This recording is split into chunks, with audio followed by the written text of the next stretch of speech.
நீங்கள் பார்த்துக் கொண்டிருப்பது உங்கள் விஜய்.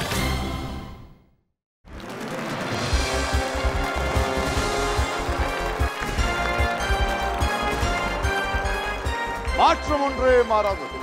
உங்கள் வாழ்வை மாற்றப் போகும் கேள்விகளோடும் கோடிகளோடும் பிரகாஷ் ராஜ். எஸ், நீங்களும் வெல்லலாம் ஒரு கோடி. Our audience. Well, good evening everybody. ஒரு சின்ன கதை, ரொம்ப அழகான ஒரு கதை. அதாவது ஒரு சாஃப்ட்வேர் கம்பெனியில் தரையை துடைக்கிறதுக்கு ஒரு வேலைக்காரன் தேவைப்பட்டுச்சு. இன்டர்வியூ பண்ணிட்டு இருந்தாங்க. அதில் ஒரு இளைஞன், அவங்க முன்னாடி நல்லா துடைச்சாரு, ரொம்ப க்ளீனாக துடைச்சாரு. நல்லா துடைக்கிற நீ, உன்னுடைய இமெயில் ஐடி இருந்தால் நாங்கள் இன்ஃபார்ம் பண்ணுறோம் அப்படின்னு சொல்லும்போது, ஐயா என்கிட்ட இமெயில் ஐடியெல்லாம் இல்லை, தரையை நல்லா துடைப்பேன், அவ்வளோதான். என்னப்பா நீ ஒரு சாஃப்ட்வேர் கம்பெனியில் இப்படி ஒரு வேலைக்கு வர்றேன், நாங்கள் ஏதாவது ஒரு ஃபங்க்ஷன் இருந்தால் ஏதாவது சொல்லணுன்னா அவன் இமெயிலில் தான் உங்களுக்கு பதில் கொடுப்போம், அது இல்லைன்னா எப்படி முடியாது, வேலை விட்டு போங்க அப்படின்னு சொல்லிட்டாங்க. அந்த இளைஞனுக்கு ஒன்றும் தெரியல, வெளியில் வந்தார். ஒரு 500 ரூபாய் இருந்தது.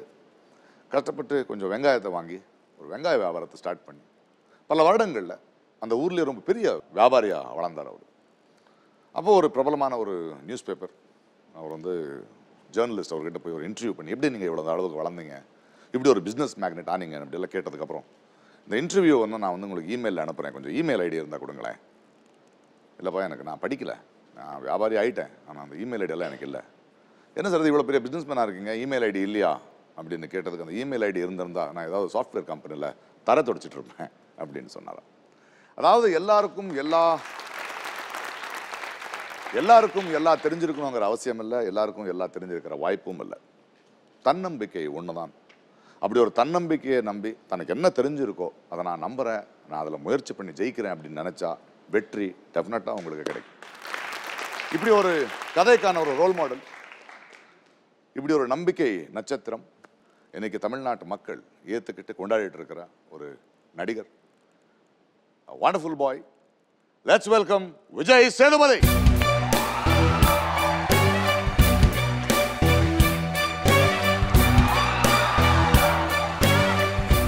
Welcome to the show. நன்றி சார், சூப்பர். எல்லாம் எப்படி இருக்கீங்க? Wonderful. Thank you for coming.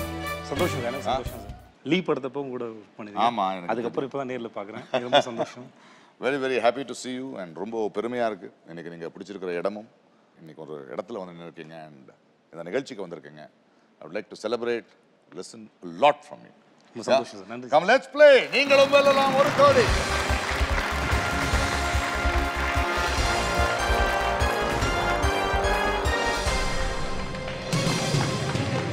Yes, give him a big hand, ladies and gentlemen. Vijay Sethupathi. இன்னைக்கு நம்மளோட இருக்கிற அந்த விஜய் சேதுபதியை ஒரு கதாநாயகன் அப்படின்னு சொல்றதை விட கதைகளின் நாயகன் சொல்லலாம். ஏன்னா அவர் தேர்ந்தெடுத்த, நம்பினது கதையை, நம்பினது படைப்பை. இப்படி ஒரு நடிகர்கள் தான் இன்னைக்கு சினிமாவுக்கு ரொம்ப தேவை. அண்ட் இப்படி நடிகர்கள் வளரும் போது எனக்கு ரொம்ப பெருமையாக இருக்கு. ரொம்ப சந்தோஷம் sir. How are you feeling, Vijay Sethupathi, to be here on this hot seat? முதல்ல ரொம்ப சந்தோஷமாக இருக்குது, ரொம்ப நாள் கழிச்சு உங்களை பார்க்குறதுல, நேரில் பார்க்குறதுல. கொஞ்சம் நர்வஸாக இருக்குது, ஏன்னா நான் அவ்வளோலாம் கொஞ்சம் மக்கு தான் நான், ஸோ அதனால் ட்ரை பண்ணுறேன். நான் என்ன புத்திசாலியா? இல்லை சார், கேள்வி கேட்குறீங்க, பதில் சொல்கிறது தான் கொஞ்சம் கஷ்டம். அதுதானே கஷ்டம். யார் வந்திருக்காங்க கூட? என்னோட சூதுகம் நடித்த என்னோட ஃப்ரெண்ட்ஸ் அசோக். ஆஹா, இங்கேயும் கேங்கோட வந்திருக்கீங்க.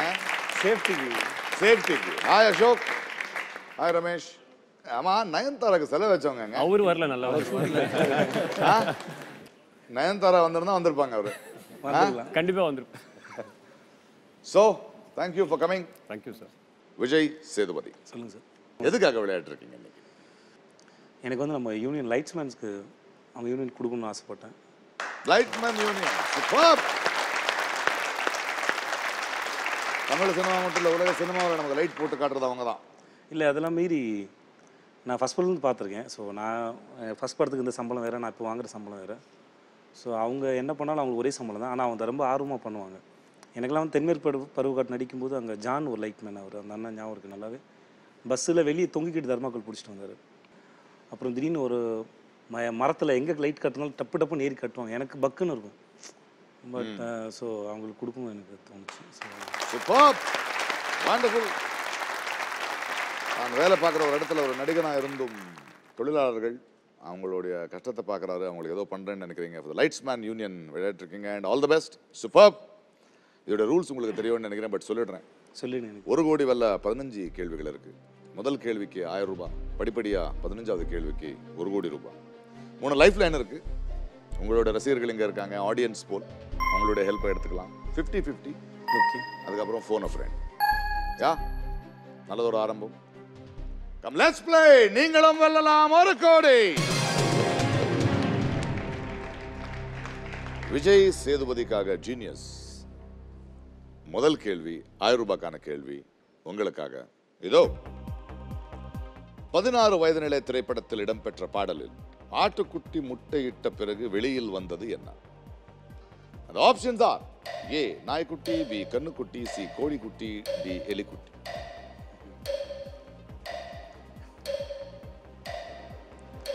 கோழிக்குட்டி தான் நினைக்கிறேன். சி கோழிக்குட்டி. ஜீனியஸ் லாக் சி கோழிக்குட்டி. Yes, it is the right answer.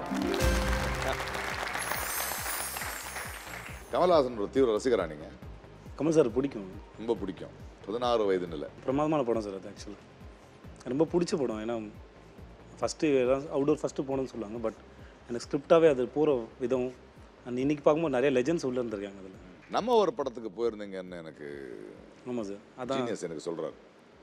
அதான் ஃபஸ்ட்டு என்ன ஆக்சுவலாக அனுபவம் அது? நம்மவர் அது ஸ்கூல் படிச்சுட்டு இருந்தேன். இப்போ கோடம்பாக்கம் தான், எம்ஜிஆர் ஸ்கூலில் தான் படிச்சுட்டு இருந்தேன் நான்.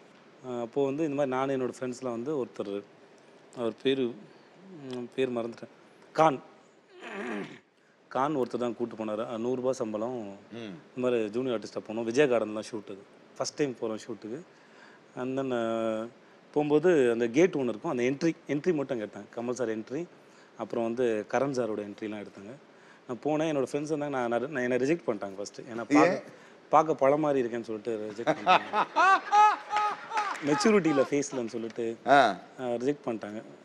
மத்தியானம் வரைக்கும் இருந்துட்டு ஃப்ரெண்ட்ஸோடு சேர்ந்து சாப்பிட்டுட்டு அப்புறமா கிளம்பிட்டேன் நான். ஸோ இருந்த வரைக்குமே நான் கமல் சார் பக்கத்துலேருந்து அவர் பார்த்துட்டு இருந்தேன். அவரை பார்த்துட்டு போனதுக்கப்புறம் நிறைய பேர் ரொம்ப நாள் சொல்லிட்டு இருந்தேன், நான் கமல் சார் நேரில் பார்த்துட்டேன், நான் ஒரு மேக்கப்பே போடல, சமாழாக இருந்தது அப்படின்னு சொல்லிட்டு இருந்தேன். இப்போ ரீசெண்ட் ஏதாவது மீட் பண்ணிடுறா அவரை? இப்போது நடுவில் கொஞ்சம் பக்கத்துக்கான நம்ம ஆடியோ அவர் தான் பண்ணி வச்சுருந்தாங்க. அண்ட் தென் சூதுகம் படம் பார்த்துட்டு கமல் சார் எங்கள் டீமே கூப்பிட்டுருந்தாரு. ஸோ எனக்கு திரும்ப அந்த பாக்கியம் இல்லை, நான் அப்போ ஷூட்டில் இருந்தேன். ஓகே. ஸோ இப்போ விஜய் அவார்ட்ஸ்க்காக போயிருந்த போது சார் பார்த்து, ஏன்னா ஃபேஸ்புக்லாம் செம்ம திட்டு எனக்கு. என்னடா நீ என்ன பெரியவன், நீ எங்கள் தலைவரை பார்க்க ஏன் போல, அவ்வளோ பெரிய அப்பா டக்கரா அப்படி இப்படின்னு சொல்லிட்டு நிறையா கமெண்ட்ஸ்லாம் இருந்தது. ஸோ எல்லாருக்கும் பதில் சொல்ல முடியாது என்னால் கண்டிப்பாக. இப்போ அவர்கிட்ட பார்த்து மன்னிப்பு கேட்டேன்.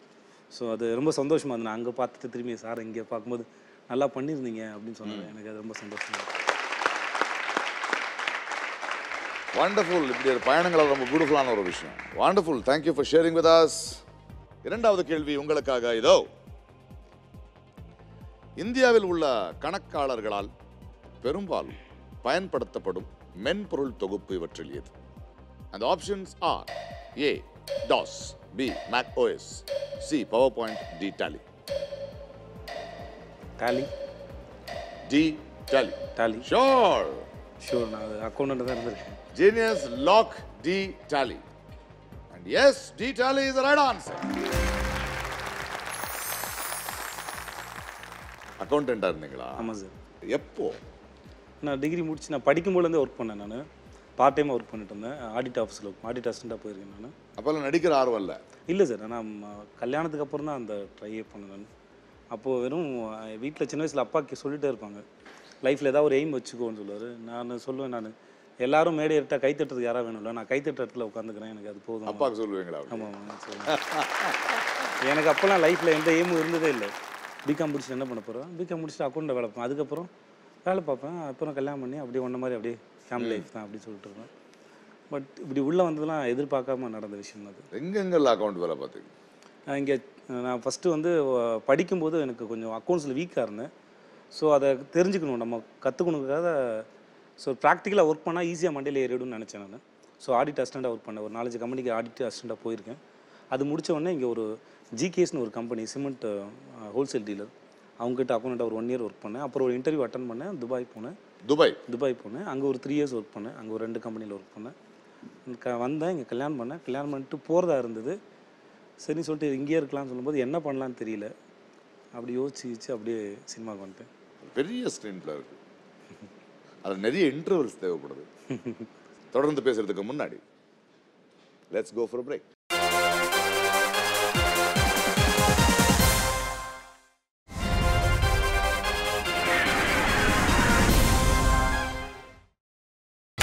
நீங்கள் பார்த்துக் கொண்டிருப்பது உங்கள் விஜய்.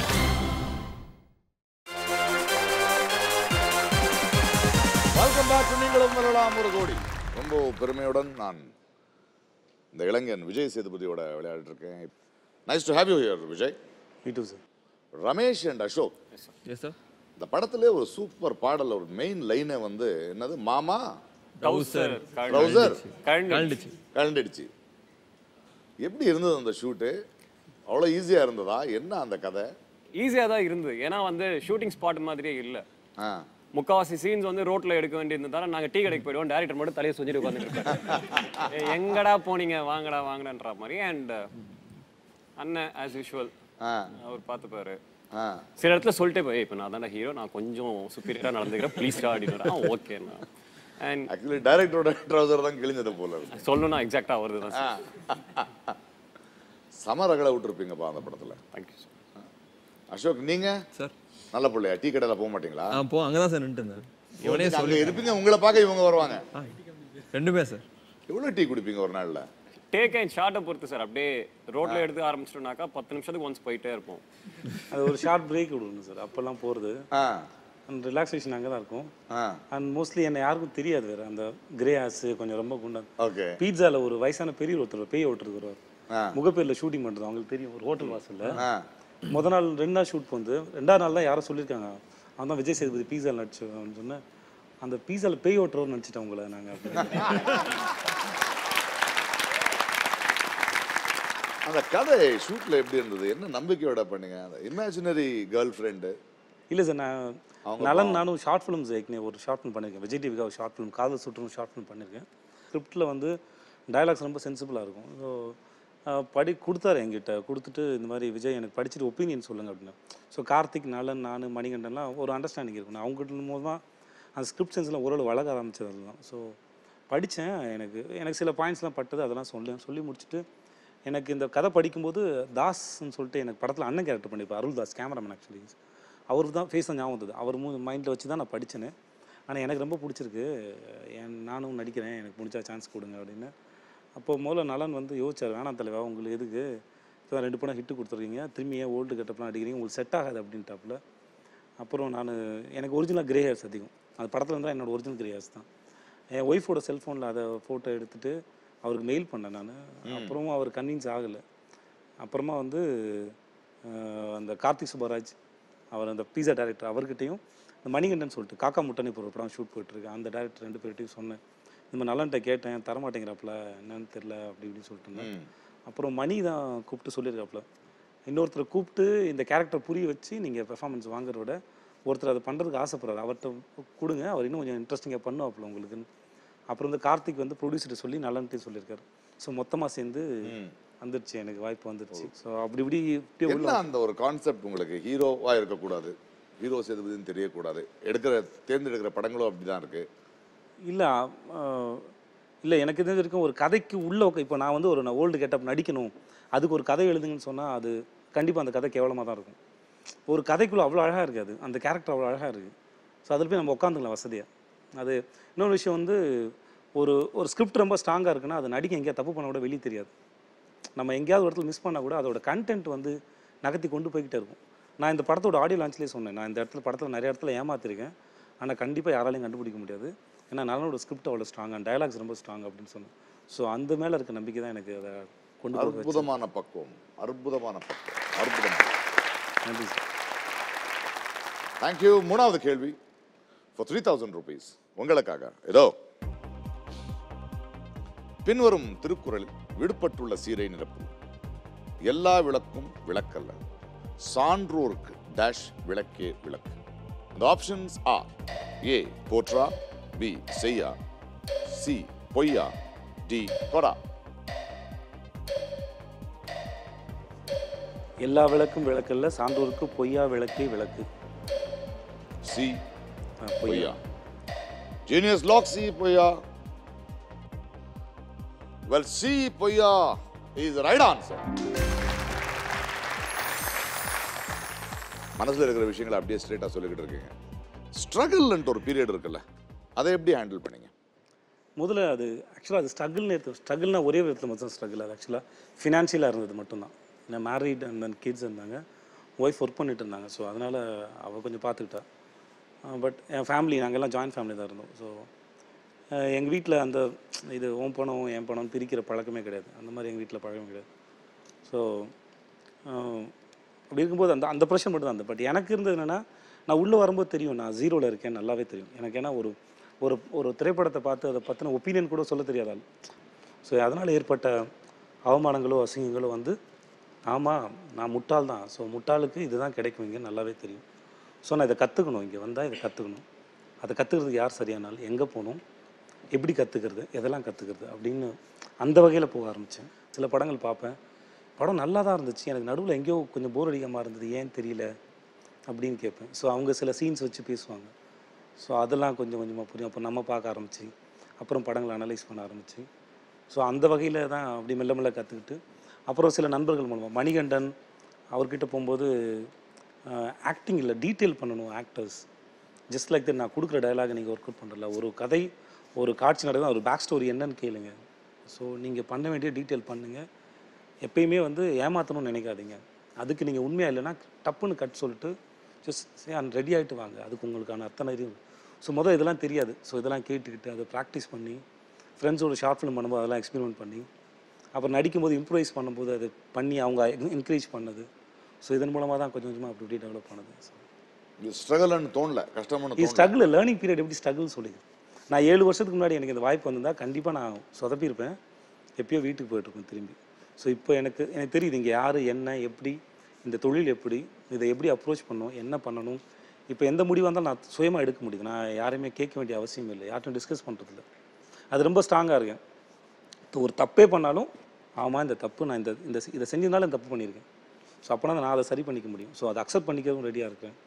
ஸோ இது இந்த 7 வருஷத்தோட கற்றுக் கொடுத்த பாடம் எனக்கு. ஸோ 7 வருஷம் முன்னாடி நான் ஒன்றும் இல்லை, மண். ரொம்ப பியூட்டிஃபுல்லான ஒரு விஷயம். பிகாஸ் எனக்கு ஞாபகம் இருக்குது, என்னை வந்து யாரோ இந்த கேள்வி கேட்குறாங்க, என்ன ஸ்ட்ரகிள் பண்ணீங்கன்னா, என்ன ஸ்ட்ரகிள் பண்ணேன், இல்லை கொஞ்சம் காசு இல்லாமல் கஷ்டப்பட்டுருப்பீங்களே. எனக்கு தெரியும், இப்போ தான் எனக்கு தெரியுது காசு இல்லாமல் பசிங்கிறது. அப்போ பசி தெரியல எனக்கு, பிகாஸ் என்னோட பசி வேறையாக இருந்தது. கற்றுக்கிற நேரத்தையும் நம்மளை தயார் பண்ணிக்கிற நேரத்துலையும் அதெல்லாம் எப்படி நம்ம கஷ்டம் பண்ணி எப்படி சொல்கிறது. அண்ட் ரொம்ப அழகான ஒரு பதில். 4வது கேள்வி 5000 ரூபீஸ்க்கான கேள்வி உங்களுக்காக இதோ. இந்த இசைத்துணுக்கு இடம்பெற்ற திரைப்படத்தின் தலைப்பை கண்டுபிடிக்கவும். Music please.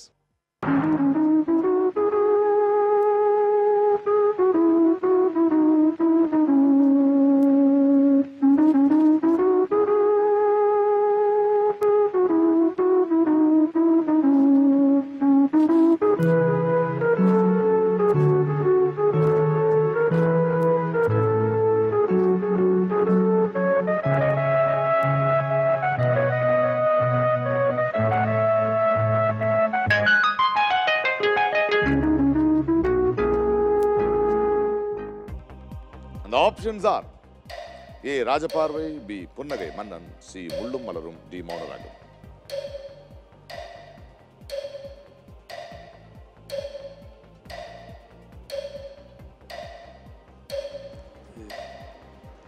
புன்னகை மன்னன் நினைக்கிறேன்.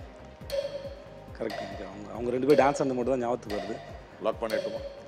யா, B. புன்னகை மன்னன் கண்டிப்பாக. Genius lock B. புன்னகை மன்னன். அவ்வளோ யோசிச்சிங்க? மௌன ராகத்தோட கம்பேர் பண்ணி வாய்ப்பே இல்லை, அந்த விஷுவல் வரவே இல்லை, இந்த விஷுவல் மட்டும் தான் வந்துட்டே இருந்தது மைண்டில். So yes, Punnagai Mannan. Right answer. Music composed by Raja sir, great Raja sir. ஒரு சின்ன இன்ஃபர்மேஷன் இருக்கு, அந்த பீஸை ப்ரோக்ராம் பண்ணது ஒரு child musician. Oh, Dileep. Rahman sir. இன்னைக்கு ஏஆர் ரஹ்மான். Wonderful. Superb. யாரும் உங்களை வந்து ஏன் படம் நடிக்கிறீங்கன்னு நிறுத்தலையா? நான் ட்ரை பண்ண ஆரம்பி எனக்கு 23 வயசு. என் ஃப்ரெண்ட்ஸு தான் ஃப்ரெண்டு சொல்லுவான், உனக்கு என்ன தெரியும், நீ ஆட போகிற, டான்ஸ் ஆடுவே, நீ ஆ. ஃபைட் பண்ணுங்க என்ன எனக்கு எல்லாம் எதுவும் தெரியாது மாமா, ஆனால் நான் ஒரு 40 வயசுக்குள்ளேயாவது ஒரு சீரியலில் தலை காட்டணும் இல்லையான்னு பாரு அப்படின்னு சொன்னேன். அப்படி தான் வந்தேன். நான் சொன்னேன் இவ்வளோ நாள் இருந்துட்டேன், எனக்கு போர் அடிக்குதுடா, எனக்கு அடுத்த கட்டத்துக்கு போக மாட்டேங்குது லைஃப்பில், எனக்கு மொனாட்டமாக இருக்குது, எனக்கு முடியல, எல்லாம் சிரிப்பீங்க நல்லா தெரியும், ஆனால் நான் கண்டிப்பாக ட்ரை பண்ண தான் போகிறேன், பார்த்துக்கலான்னு அப்படின்னு சொன்னேன். அப்புறம் ஒய்ஃப் ஒத்துக்கல, பயந்தாங்க. ஸோ நிறைய பொய் சொன்னேன், ஏமாத்தினேன். வேறு வழி இல்லை. ஏன்னா ஏன்னா நான் கல்யாணம் பண்ண அவள் கன்சீவ் ஆகிட்டேன். ஸோ 5 வருஷம் தான் நான் ஃபிக்ஸ் பண்ணேன், 5 வருஷம் தான் லைஃப்பில் டைம் இருக்குது. ஒன்ஸ் என் குழந்தை ஸ்கூலுக்கு போக ஆரம்பிச்சிட்டா அதுக்கப்புறம் கண்டிப்பாக என் லைஃப்பில் டைமே கிடையாது, அந்த ரெஸ்பான்சிபிலிட்டி அதிகமாக கூட கொடுக்கும். ஸோ யோசிச்சு பார்த்தேன், இந்த 5 வருஷத்தை விட்டேன்னா லைஃப்பில் எனக்கு அடுத்து கேப்பே கிடையாதுன்னு சொல்லிட்டு. ஸோ என்ன ஆனாலும் சரி, எவ்வளோ விஷயம் நடந்தாலும் சரி ட்ரை பண்ணுவோம். 50 வயசில் தோற்று போன விட நான் 5 வருஷம் ட்ரை பண்ணேங்கிற ஒரு நம்பிக்கையாக இருக்கும். வாழ்க்கையில் ட்ரை பண்ணாமல் விட்டுட்டோமேங்கிற எண்ணம் மட்டும் இல்லை. நான் ஆசைப்பட்டேன், எனக்கு சொல்லக்கூடாது, நான் வந்து என் பேர பசங்களும் சொல்லுவேன், நானும் தாத்தாவுக்கும் அப்போ ஆசை இருந்தது ஆனால் போகல அப்படின்னு யாரும் சொல்லக்கூடாதுல்ல, சொல்லிடக்கூடாது. சரி ட்ரை பண்ணி பார்த்தேன், தோத்துட்டேன், பரவாயில்லடா, ட்ரை பண்ணி பார்க்கல ஒரு சுவாரஸ்யம் இருக்குது லைஃப்பில். அது வீட்டில் சில மாதிரி ஜோசியெல்லாம் பார்ப்பாங்க, எனக்கு அதில் ஆர்வம் இருக்காது. நான் இப்பயும் சொல்லுவேன், நான் என் லைஃப்பில் அடுத்து என்ன இருக்குன்னு தெரியாமல் இருக்குது அதோட சுவாரஸ்யமே, அதையே நான் மிஸ் பண்ணணும். நான் அது பிரச்சனையாக இருந்தாலும் சரி, சந்தோஷமாக இருந்தாலும் அது வரும்போது பார்ப்போம், ஃபேஸ் பண்ணுவோம், அப்போ தான் நல்லாயிருக்கும் அது. ஸோ எனக்கு அந்த மாதிரி விஷயங்கள்லாம் எனக்கு கொஞ்சம் கொண்டு போயிட்டே இருந்தது. Wonderful wonderful wonderful. நிறைய பேசணும் விஜய், நிறைய பேசணும், பட் கொஞ்சம் விளையாடணும். 5வது கேள்வி 10,000 ரூபாய்க்கான கேள்வி, உறுதி பணத்துக்கான கேள்வி. After break.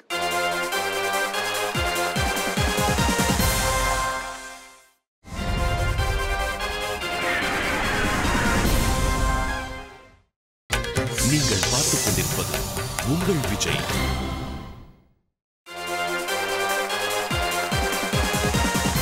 Welcome back. நீங்களும் வெல்லலாம் ஒரு கோடி. விஜய் சேதுபதி ரொம்ப நல்லா பேசிக்கிட்டு இருக்கீங்க. 5வது கேள்வி உறுதிப்பணம் 10,000 ரூபாய்க்கான கேள்வி. Ready sir.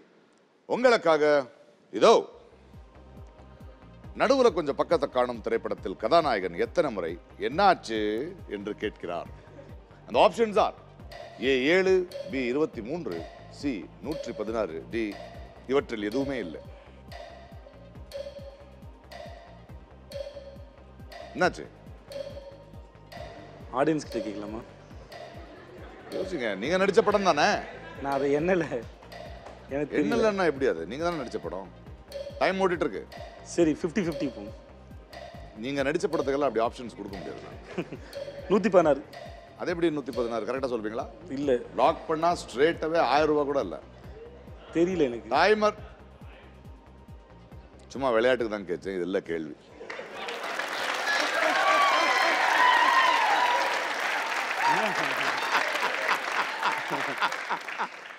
ஆனா சம மொக்க சார் இது. நான் நடிச்ச படத்துல என்னோட டயலாக் எனக்கு தெரியல. பாலாஜி பார்த்தாருன்னா கண்டிப்பா ஷேம் ஷேம் பப்பி ஷேம் தான். அந்த படத்தை பத்தி பேசணுங்கிறதுக்காக தான் கேட்டேன். இன்ட்ரெஸ்டிங் ஃபில்ம், ரியல் இன்சிடென்ட்னாங்க. அதான் ஆக்சுவலாக எனக்கு பாலாஜி முன்னாடி தெரியும். நான் வர்ணம்னு ஒரு படம் நடித்தேன். அது வந்து பாலாஜி வந்து ஸ்கிரிப்ட் அண்ட் டயலாக்ஸ் ஒர்க் பண்ணியிருந்தார். ஆனால் அந்த படம் வந்து தென்மேற்கு பருவக்காடு நான் ஹீரோ நடிச்சதுக்கப்புறம் ரிலீஸ் ஆச்சு. அப்போ தான் எனக்கு பிரேம் சார் பாலாஜிலாம் தெரியும். ஸோ பிரேம் சாரோட லைஃப்பில் நடந்த, கேமராமேன் பிரேமோட லைஃப் நடந்தது தான் கதை. நடந்த கதை, அவர் லைஃப் நடந்த கதை. பட் முற்றிலும் உண்மை இல்லை. அது கொஞ்சம் நடந்தது. அது அடிப்பட்டது மெமரி லாஸ் வரைக்கும் உண்மை. மற்றது பாலாஜியோட கற்பனை தான் அதில் அதிகமாக இருந்தது.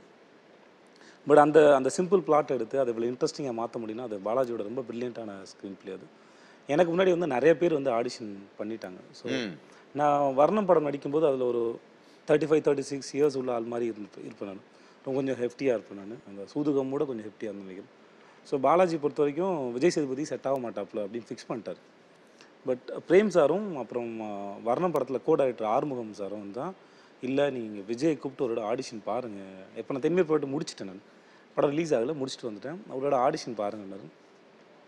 போனேன். பாலாஜி வந்து எனக்கு ஒரு 1/2 hour கதையை நேரேட் பண்ணார். நேரேட் பண்ணும்போது அவர் என்னாச்சு டைலாக் அவர் சொல்லும்போது நான் ஒவ்வொரு முறையும் சிரித்தேன், என்னை மீறி சிரித்தேன். நான் சொன்னேன், பாலாஜி எனக்கு எப்படினாலும் ஆடிஷன்லாம் எனக்கு ரொம்ப கம்ஃபர்ட்டாக இருக்காது, பயந்து சொதப்பிடுவேன் நான். அதனால் நான் ஸ்பாட்டில் வேணால் ஒர்க் பண்ணுவேன், பட் இங்கே சொதப்பிடுவேன் பாலாஜி, பட் டைம் கொடுங்க, நான் ப்ராக்டிஸ் பண்ணுறேன்னு சொல்லிட்டு ஒரு 1/2 hour டைம் வாங்கிட்டு நான் பண்ணி காமிச்சேன். ரொம்ப ஒஸ்ட்டாக தான் பண்ணியிருந்தேன். நான் திரும்பி சொல்லிட்டு வந்தேன்.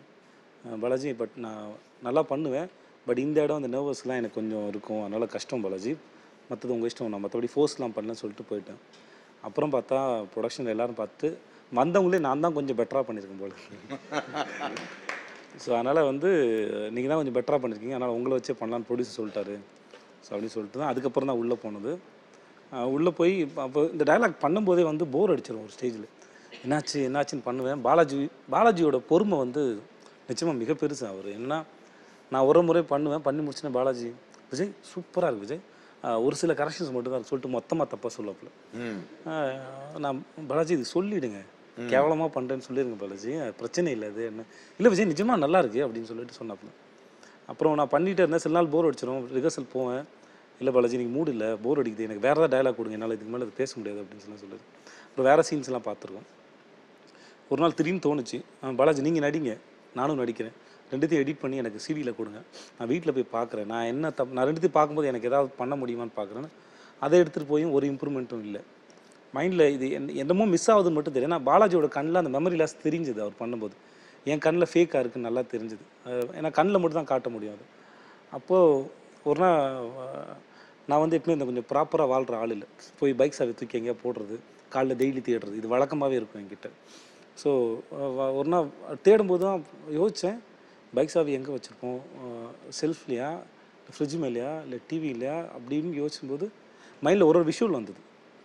அப்போது அதை வச்சு தான் நான் அங்கே பிடிச்சேன் நான். ஓகே, இப்போது என்னமோ நடந்திருக்கு என்னாச்சு. அப்போது அதுக்கப்புறம் வந்து ஒரு கிரிக்கெட் கிரவுண்ட் மைண்டில் வந்தது, ஒரு கிரிக்கெட் கிரவுண்ட் வந்தது. ஓகே, கிரிக்கெட் விளையாண்டோம், அங்கே என்னமோ நடந்திருக்கு. அப்போது பஜ்ஜி அடித்தான், நீ தானே அடித்தான், அப்போ பால் மேலே வந்துச்சு. அப்போ எனக்கு பால் இங்கே விஷுவல் தெரியணும், ஆனால் இங்கே வரும்போது ஏதோ லாஸ்ட் ஆகிறேன். அப்போ இங்கே ஒரு லாஸ்ட் டீட்டெயில் தேவை, அங்கே ஒரு லாஸ்ட் டீட்டெயில் கொடுத்தேன், விட்டேனா. ஓகே, அங்கே தான் இல்லை, அங்கே தான் எனக்கு புரிஞ்சுது. அவ்வளோ நேரம் கன்ஃபியூஸ் ஸ்டேட்டஸில் இருந்தேன், கண்டுபிடிச்சிட்டேன். ஸோ அதனால் விட்டேனா ஸ்மைலாக சொல்லணும், விட்டேனா. ஓகே, விட்டதுக்கப்புறம் அப்போ கால் ஸ்லிப்பான விஷுவல் வரணும். அப்போ கல் ஏதோ காலில் மாடுது, கால் ஸ்லிப்பாக கீழே விழுட்டேனா, அது டவுட்டாக தான் இருக்கும். கீழே விழுட்டேனா, ஓகே, கீழே விழுந்தா இங்கே அடி போட்டிருக்கோம், அப்போ இங்கே தான் மெடுலா பிள்ளைங்க. ஸோ இதை புரிகிற வரைக்கும் எனக்கு ஒரு 1.5 மாதம் ஆச்சு. ரொம்ப சிம்பிளாக தான் புரிஞ்சுது, ஆனால் இந்த இடத்த பிடிக்கிறது எனக்கு ஒரு 1.5 மாதம் ஆச்சு. அதுக்கு முன்னாடி வரைக்கும் வேறு மாதிரி ட்ரை பண்ணேன். என்னாச்சுன்னு சொல்லிட்டு ஒரு 5 கவுண்ட்டு, என்னாச்சு கிரிக்கெட் விளாண்டோம் அப்படிலாம் ட்ரை பண்ணி பார்த்தேன். ஸோ வேறு மாதிரி ட்ரை பண்ணி பார்த்தேன், பட் ஒரு ஸ்டேஜில் பிடிச்சிட்டேன் நான். அது ஆக்சுவலாக ஒரு நடிகர், ஒரு கதாபாத்திரம், ஒரு விஷயம், சில உண்மைகளை பேசுறதுனால உண்மையாகவே மக்களுக்கு சொல்லிட்டீங்க நீங்கள். And wonderful, super, extraordinary star. 5வது கேள்வி 10,000 ரூபாய்க்கான கேள்வி. இப்போ ஜீனியஸ் தான் கேட்குறாரு, நான் இல்லை. உங்களுக்காக இதோ. ராமாயணத்தின்படி சீதை இவற்றில் எந்த இடத்தில் ராவணனால் சிறை வைக்கப்பட்டிருந்தாள்? Options are: A Dwarka, B Sundaravanam, C Mithila, D Ashokavanam.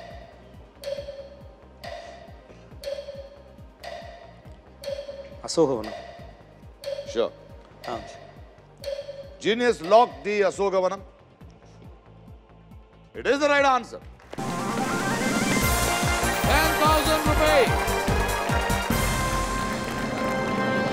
Kidnap எக்ஸ்பர்ட்ங்கிறதுனால எல்லா விஷயம் தெரிஞ்சு வச்சிருக்கீங்களா? இல்லை சார், கிட்னாப் எக்ஸ்பர்ட்லாம் இல்லை சார். நீங்கள் என்ன சார், நான் அந்த படத்துல வந்து கிட்னாப் வந்து பண்ணுறது வந்து அது முதல்ல வந்து சூதுகம்ங்கிறது ரொம்ப நக்கலாக சொன்னது. தர்மம் தான் வெல்லும், பட் சூது கவ்வுதுங்கிறது நக்கலாக சொன்னது. இன்னொரு விஷயமும் சொல்லலாம், நல்ல விஷயங்களோட கெட்ட விஷயங்கள் சீக்கிரமாக போய் சேர்ந்துடும், அந்த வகையிலும் அதை எடுத்துக்கலாம். மற்றபடி அப்படிலாம் இல்லை சார், நாங்கள்லாம் நல்லவங்க சார். எங்கள் படம் தப்பான விஷயத்த சொல்ல இல்லை சார். என்ன பிடிச்சது அந்த ஸ்கிரிப்டில்? எப்படி நம்புனீங்க? அந்த ஸ்கிரிப்ட் உங்களை என்டர்டெயின் பண்ணும், என்கேஜ் பண்ணிகிட்டே இருக்கும். அதோட இப்போது என் கூட ஒரு பொண்ணு இருப்பாள், கண்டிப்பாக அந்த பொண்ணு வந்து அந்த பொண்ணுன்னு யார் தெரிகிற வரைக்குமே உங்களுக்கு வந்து அது ஒரு ஹோல்டு, கண்டிப்பாக அது ஒரு ஹோல்டு. அந்த இடம் வர வரைக்கும் ஒரு ஹோல்டு இருக்குது. அப்புறம் இந்த 3 பேரோட லைஃப் ஒரு பக்கம், அவனுங்களோட லைஃப் ஒரு பக்கம், ஒரு பக்கம் போய்ட்டுருக்கும். ஒருத்தன் வந்து ஒரு மூவ் ஆகிட்டே இருக்கும். ஒருத்தனுக்கு வேலை போயிடும், ஒருத்தன் ஊர்லேருந்து ஒருத்தன் வந்து சேருவான். இந்த பிரச்சனை ஒரு விஷயமா ஒரு டீட்டெயில் கொடுத்துட்டே இருப்போம், இந்த விஷயம் நடந்துகிட்டே இருக்குது, அடுத்து பின்னாடி இதெல்லாம் ஒன்று சேர்க்க போகிறோம். ஸோ அந்த ஆடியன்ஸ்க்கு வந்து நாங்கள் வந்து ஃபஸ்ட்டு ஒரு 15 மினிட்ஸில் வந்து கதை பற்றின மொத்த ஸ்கெட்ச் ஒரு மாதிரி கொடுத்துருவோம். அது முடிச்சுட்டு திரும்பி இங்கே வந்து சேர்ந்தோன்னே இவங்ககிட்ட இருந்து இப்போது அவங்க 3 பேருக்கு என்னவோ இப்போ அதுதான் ஆடியன்ஸோட ஃபீல். அதாவது கிட்னாப்பா இவன் என்ன பண்ணுறான் அப்படின்னு ஒரு கேள்வி இருக்கும். அப்போ எப்படி பண்ண போகிறான், இவனை பக்கத்துலேருந்து பார்க்குற அந்த 3 பேர் தான் ஆடியன்ஸ். ஸோ அவங்களுக்கு அது சர்ப்ரைஸ் பண்ணும். ஸோ ஒரு கிட்னாப் முடிஞ்ச உடனே அதுக்கு கதை அடுத்த இடத்துக்கு போயிடும். ஸோ ஒரு சாம்பிள் காட்டிட்டோம், அது சீரியஸான இடத்துக்கு போகணும். ஸோ அது எங்கே போகுது, அப்புறம் அங்கேருந்து வர ஒரு போலீஸ்காரர், சில பேர் கேட்டாங்க இப்போ யாரோ அந்த போலீஸ்காருக்கு எவ்வளோ பில்டப்னு. அந்த போலீஸ்கார் அவ்வளோ பில்டப் கொடுத்தா தான் அவர் பின்னாடி சுட்டுக்கும் போது வந்து அதோட காமெடி பெருசாக ஒர்க் அவுட் ஆகுங்கிறது. அதே போல் சில பேர் எங்கிட்ட கேட்டாங்க, அந்த நம்ம ரமேஷ் பண்ணியிருப்பான், அந்த போலீஸ்காரங்க அந்த தலையில் கன்று வைக்கிறது நீங்கள் தான் ஹீரோ, நீங்கள் தான் பண்ணியிருக்கணும். நிச்சயமே இல்லை. ஏன்னா அந்த இடத்த பற்றி கிட்னாப்போட ஹெட்டு நான், ஏதாவது ஆபத்துனா மட்டும்தான் அவன் வர முடியும் இல்லையா. ஸோ அதை தான் நான் தான் எக்ஸிக்யூட் பண்ணணும். அண்ட் ரமேஷ் அதை வச்சுட்டு அவன் கிளைமேக்ஸில் ஒரு பூனை மாதிரி நடந்து போனான், ரொம்ப அடி வாங்கும்போது அது இன்னும் கொஞ்சம் அதிகமாக ஒர்க் அவுட் ஆகும். அதோட அதெல்லாம் வந்து நல்லனோட சென்ஸ். இதெல்லாம் கதை படிக்கும்போது எனக்கு நிறைய இடத்துல நானே சிரிச்சிருக்கேன். அந்த அவ்வளோ இன்ட்ரெஸ்டிங்காக போச்சு அந்த கதை. ஸோ ஒரு கதை படிக்கிறேன், எனக்கு சுவாரஸ்யமாக இருக்குது. நானும் இங்கே படம் பார்க்குறேன் தான். நான் நிறைய ஹாலிவுட் படம் பார்க்குறதோ இந்த ஈரானியன் ஃபிலிம்ஸ் பார்க்குற ஆள் கிடையாது. நான் அந்த ஸ்டேட் விட்டு கொஞ்சம் மலையாள படங்கள் பார்த்துருப்பேன், அது கூட சமீபமாக தான் பார்த்தேன். மற்றபடி அதிக படங்கள் பார்க்குற ஆள் இல்லை. ஸோ இங்கே இருக்க படங்கள் பார்த்து வளர்ந்த ஆள் தான் நான். ஸோ எனக்கு பிடிச்சிருக்கு. கண்டிப்பாக நான் இங்கே இருக்க ஆடியன்ஸில் ஒருத்தன். அப்போ என்னோட ஆடியன்ஸ்க்கு அது பிடிக்கும் நம்பினேன் நான். ஸோ அதுதான் நான். அதான் உங்களோட judgement. Wonderful sir, super. Meow meow. Well, 6வது கேள்வி 20,000 ரூபாய்க்கான கேள்வி. Let's go for a break.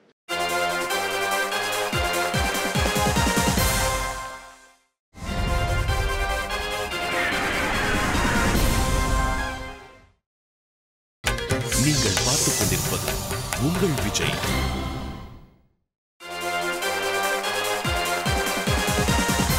Welcome back. நீங்களும் வெல்லலாம் ஒரு கோடி. விஜய் சேதுபதி. 6வது கேள்வி 20,000 ரூபாய்க்கான கேள்வி உங்களுக்காக இதோ. பெப்பரோனி பீட்சாவில் உள்ள பெப்பரோனி என்பது எதை குறிக்கிறது? What does the pepperoni on pepperoni pizza refer to? The options are A. மிளகு, B. இறைச்சி, C. cheese, D.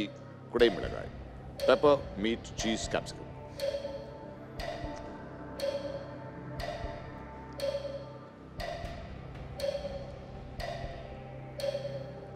இறைச்சி. இறைச்சி B. லாக் பண்ணிட்டுமா? Sir. Sure. Genius lock B. இறைச்சி. மீட். அவ்வளோ யோசிச்சிங்க? மிளகா இருக்குமோன்னு யோசிச்சிருந்தேன். அப்புறம் ஒரு இடத்துல எங்கேயோ கேட்டிருக்கேன். ஸோ அதனால் இறைச்சி. அதுக்கும் பீட்சா படத்துக்கும் சம்மந்தம் இல்லை. இருக்குது சார். அது அந்த நான் சொன்ன பேய் ஓட்டுறவர் ஒருத்தர் வருவாருன்னு சொல்லிட்டு அவர் ஆர்டர் பண்ண பீட்சா அப்படி தான் இருக்கும். Double cheese with pepperoni on topping அப்படின்னு சொல்லிட்டு அதில் இறைச்சி இருந்தது. ஆமாம் ஆமாம். B. இறைச்சி, meat is the right answer. என்ன தோணுது இப்போ ஒரு பீட்சாங்கிற படம், சூதுக்கவுங்கிற படம், நான் வந்து சூதுக்கவுங்கிற போஸ்டர்ஸாக பார்த்துக்கிட்டு இருந்தேன். எந்த மாதிரி இருக்கும் அந்த படம், எப்படி இன்ட்ரெஸ்டிங்காக? நான் படம் பார்க்கல உங்களதப்போ. எனக்கு வந்து சேதுபதி என்ன ஒரு நடிகர் வந்துக்கிட்டு இருக்காரு, அது வந்து நீங்கள் மன்னிக்கணும், எனக்கு இருக்கிற இல்லை சார் பயணத்தில் எலிமெண்ட்டில் சூதுக்கவும் என்ன டைட்டிலு, இதுக்கு என்ன ஓப்பனிங் இருக்கும் அப்படின்னு யோசிச்சுக்கிட்டு இருப்பேன். பட் படம் ரிலீஸ் ஆச்சு, படம் பார்க்கும்போது அது வேறு படமாக இருந்தது. அப்புறம் ரிவர்ஸில் பார்க்குறோம் என்ன பண்ணியிருக்காரு அந்த சேதுபதி, பீட்சா, இந்த மாதிரி விஷயங்கள் மக்கள் இன்னைக்கு ஆதரிக்கிறாங்க, வரவேற்கிறாங்க, சிரிக்கிறாங்க, ரசிக்கிறாங்க. பட் மக்கள் உங்களோட பேசும்போது என்ன ஃபீல் ஆகுது உங்களுக்கு? இல்லை அவங்க எல்லோரும் பேசும்போது இதான். இப்போ ஒன்றும் இல்லை, ஒரு நாள் வண்டியில் போயிட்டு இருந்தேன், காரில் போயிட்டு இருந்தேன். ஒரு போலீஸ்காரர் வந்து பிடிச்சிட்டு பார்த்து, இங்கே பாடுறா இவர்ரா, இவர்ரா, அது இங்கே வர்றா இவர் வந்துக்கிறாப்பில்லடா அப்படின்னா, என்னண்ணா என்ன எதுக்கு இப்போ நான் வச்சு கலாய்க்கிறீங்களா அப்படின்னு. பேர் மறந்துட்டேன், விஜய் சேதுபதி அப்படின்னா. ஸோ என்னென்னா என்னை பார்க்கும்போது அவங்க கொஞ்சம் அந்நியமாக படலை நான். ஸோ ஒரு இடத்துல கேட்டாங்க, நீங்கள் இந்த ஹாலிவுட்டு பாலிவுட்டு போவீங்கன்னு கேட்டாங்க. நான் அதான் சொன்னேன், நல்லா உத்து பாருங்கள் இந்த மூஞ்சி, இந்த ஸ்டேட்டை விட்டு தாண்ட முடியுமான்னு. அதுக்கு வாய்ப்பே இல்லை. விளையாடுவோம். 7வது கேள்வி 40,000 ரூபாய்க்கான கேள்வி உங்களுக்காக இதோ. கர்நாடகாவிலிருந்து பாயும் காவிரி நதி தமிழ்நாட்டின் எந்த மாவட்டத்தில் நிலைகிறது? Which one of these districts of Tamil Nadu does the river Kaveri flow into from Karnataka? The options are A. Erode, B. Dharmapuri, C. Krishnagiri, D. Tiruchirappalli.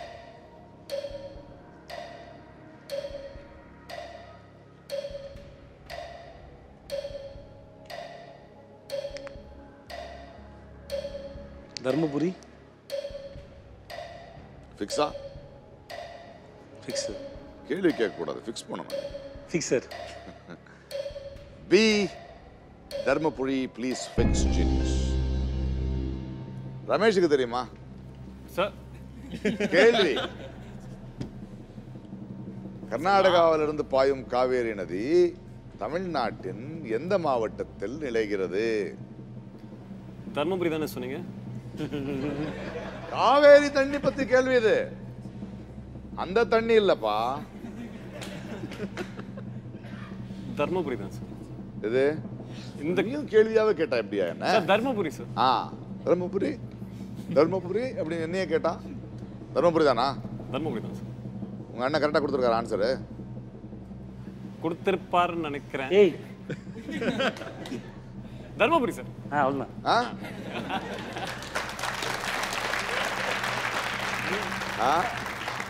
B. Dharmapuri is the right answer. 40,000 rupees.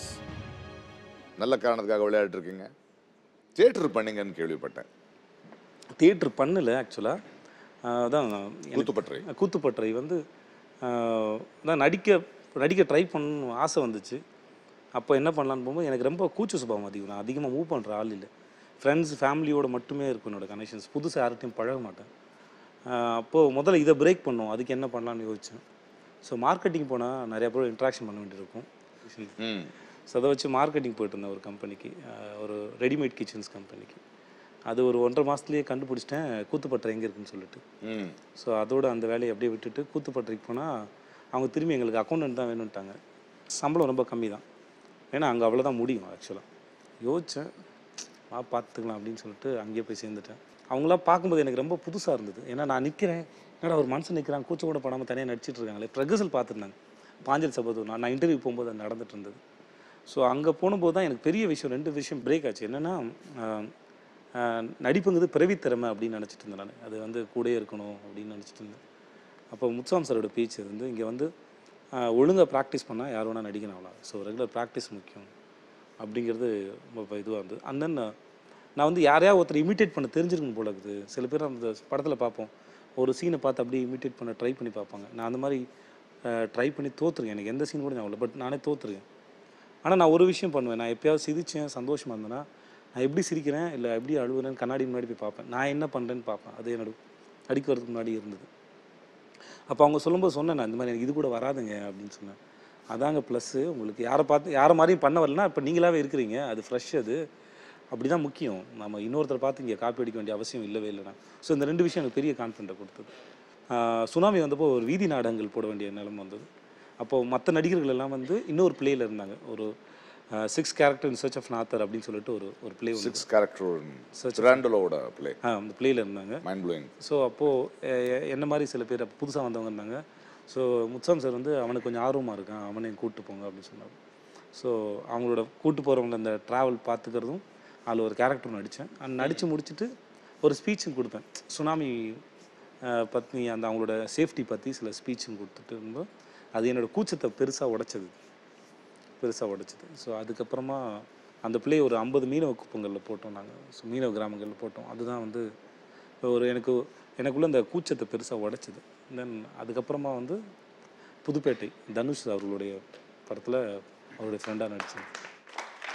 நாடகம் மிகவும் அற்புதம். அது அந்த கூச்சத்தை உடைக்கிறது தான் ரொம்ப அழகான ஒரு விஷயம். நம்மளுடைய வெக்கமோ நம்ம பிடிச்சி வச்சுக்கிறது தான் அசிங்கம். அதுதான் அன்கம்ஃபர்டபுளாக இருக்கும். கண்டிப்பாக ரொம்ப அற்புதமான ஒரு விஷயம் நாடகத்தில் இருந்து நீங்கள் கற்றுக்கிட்ட விஷயம். Beautiful, wonderful sir. Thank you sir.